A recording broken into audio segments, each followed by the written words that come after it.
Welcome back to the table. Today I've got in front of me all 6 brand new GameHead games. GameHead is a brand new company that's going to be debuting at Gen Con with 6 small box releases. They sent me all 6, so I'm going to rank them.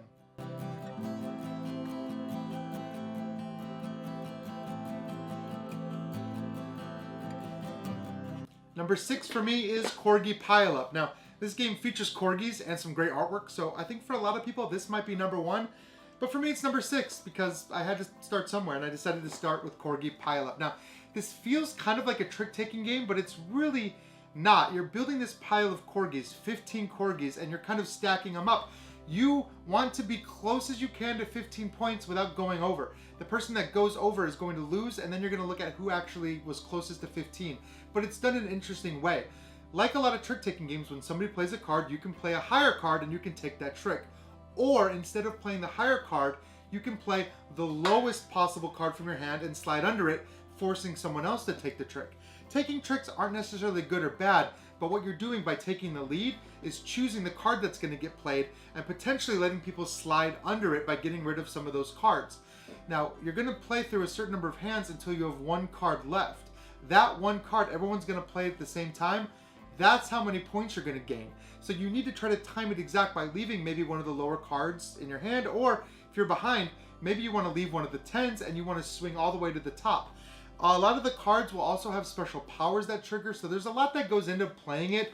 But for me, I think some of the other GameHead games were a little more exciting. Which brings me to number 5, Foolish Fool. Now, this is a party game and it can get kind of crazy. This is a game about rules. You're drawing cards and you're adding rules to the board. You're either adding personal rules that only affect you, you're giving tricky rules to your opponent, or you're putting rules down in a global play area where all players have to follow these rules. And these rules can be silly, like on your turn you have to talk like a robot, or they can be really difficult, like you can only play with one hand, you only can touch cards with your right hand.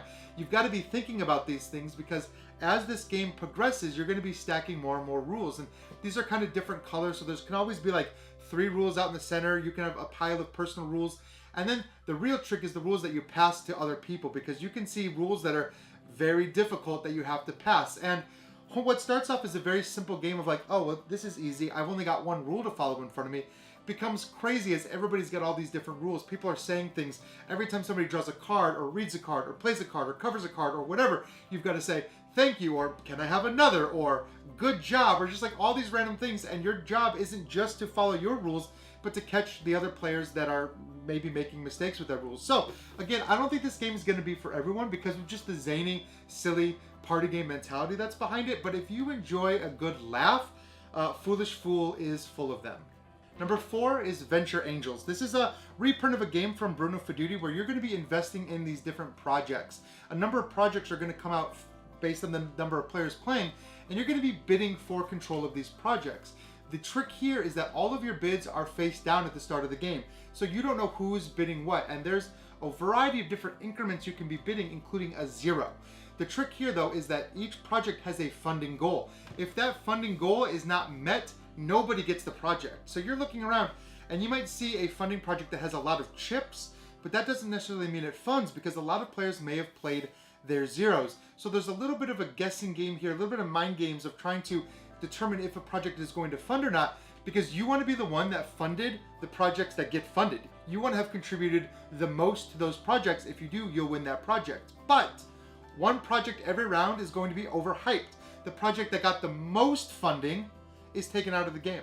So you don't want to try to win the project with the most funding, but you also don't want to win projects that aren't going to get funded. So the balance of the game is trying to figure out where other players are placing their chips and try to sneak in there and win.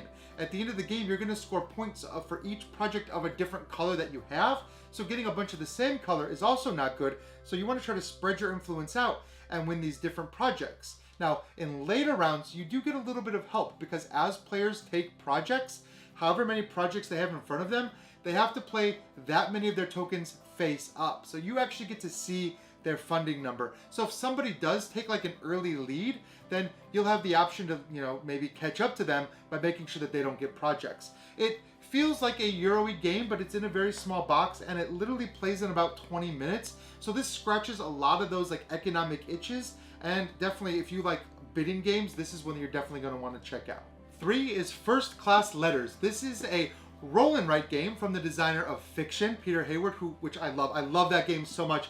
And this game is a ton of fun. If you like word games and you like roll and write games, this one is definitely for you. It scratches a lot of itches because it's not a typical roll and write where you're rolling dice, picking them, scratching off these different boxes. Each die that you roll is a letter. You're looking at potentially 3 letters that you have to use or can use and one that you can't.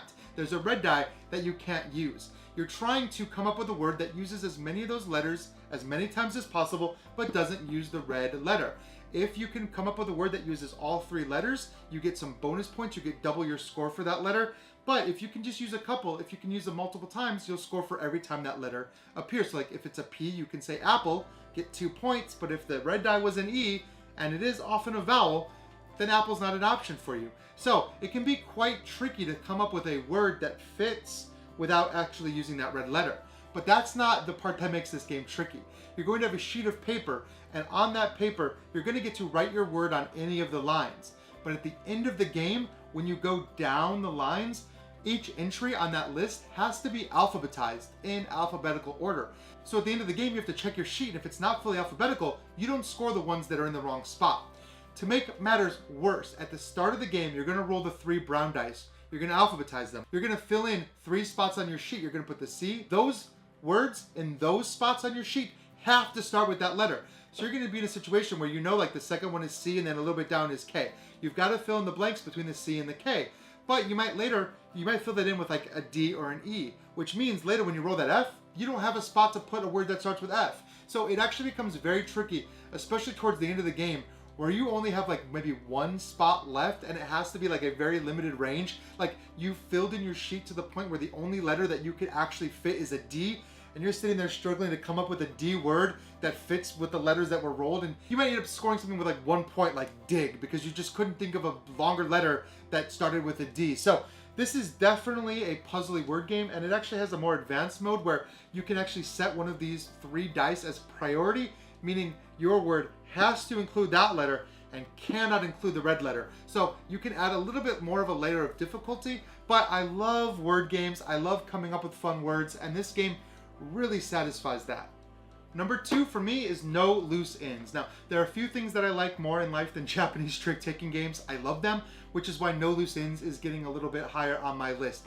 Like a lot of those games, this one does have a twist. The twist is that you're going to set aside cards from your hand as your bid. You're putting these cards down in front of you, and then you're trying to cover them. These become the evidence that you're trying to hide, i.e. no loose ends. The only way to cover evidence is to take a trick with a card that matches the number, that matches the suit, or that happens to be the lead suit of a particular trick. So at the beginning of the round, when you're in the planning phase and you're looking at your hand, it's not just about how many tricks you think you can take. It's about taking very specific tricks with very specific suits or cards. So it leads to this really interesting twist where you might overcommit yourself. You think, oh, it's easy. And then you realize that you put down one of the cards you needed to take a pass card as another bid, thinking that you could maybe take both of them. And more often than not, you're probably not going to hit your bid in this game. You've really got to learn how to control the bid, what a smart bid looks like, and then you're playing a trick-taking game on top of it. That's No Loose Ends at number 2.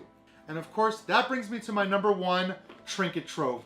This game is it's just a ton of fun. This is a bidding game where you're trying to collect sets, but the cards that you're collecting for your sets are also the cards that you're turning around and using to bid. Every turn there's going to be a row of cards that come out, and you're going to be bidding for those cards. But when you bid, you're putting 1 or 2 cards or more cards from your hand in front of you on top of your little token, and whoever bids the most cards is going to choose first. Now, when you choose, if you're the first to choose, you can choose from any of those cards that were put out originally, or you can take another player's bid. So if you think you're going to go first and you're going to bid like 4 cards from your hand because you really want to go first, what you're doing is you're putting 4 cards in a stack out there. On another player's turn, because you can never take your bid, on their turn, when it's their turn to choose, they can choose from that top row, or they can take your bid. They can take those 4 cards into their hand. Some of those cards in the top row will actually even be more than 1 card too, based on the number of players. And then of course, everybody's bid is going to be at least 1 card. You can choose to bid 0, but you're going to flip a card from the top of the deck to take that spot. Now, these cards are not created equal, and it's going to tell you on the card how many there are to make a perfect set. If you can get the full amount, you can get some massive points. Some of these sets are worth over 100 points if you have like 6 or 7, whereas some might only be like 2, and the most you'll ever need is 2. You're gonna have to make decisions. What I really like about this game is, like I said at the beginning, the cards that you're collecting are also the cards that you're using to bid. So if you're looking at your hand and you've got like 6 gems, you're just looking for that 7th gem, but like you really are in a situation, maybe you're tempted to use one of those cards to bid to go first, because somebody might have put 2 cards out. You want to go first. The only way you're going first is to bid 3 cards or to bid 2 cards of a higher value. Of course, the cards that are worth more have a higher bid value. So you're balancing these things together while you're trying to decide if you're going to take the bid or not. Now, it is 100% a bidding game, and it's just thought-provoking game filled with decisions already, but the artwork for it is so cute. These anthropomorphic animals, all the things you're collecting are things that they might find like around the house, and just it is a gorgeous looking game, but it is a fun game. Out of all the games that are coming out from GameHead, this is the one that I think I'll probably be playing the most, which is why this won the #1 spot for me. But like I said, all of these games are going to be available at Gen Con, and they're going to be having a retail release later. So if you're a completionist like me, you can get all 6 of them in a bundle, or you can just get the ones that sound most interesting to you. So that is how I would rank all 6 of these GameHead games. Tell me in the comments below how you would rank them, which ones you're most looking forward to, and tell me why Trinket Trove is the best one. So until I see you all again, make sure everyone keeps having fun at the table.